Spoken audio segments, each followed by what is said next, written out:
Today, I'm excited to share with you a step-by-step guide on how to change a Honda wiper blade insert type.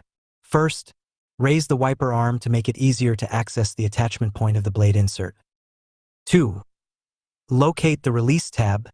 Underneath the wiper arm, you'll find a small tab or clip.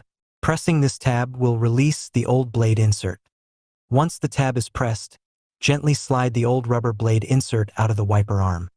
To find the correct wiper blade sizes, please check the description.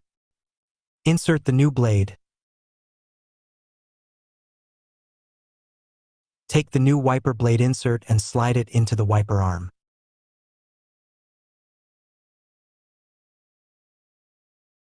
Ensure it is fully seated until you feel a click, indicating that it's securely in place. 5. Lower the wiper arm. Carefully lower the wiper arm back to its resting position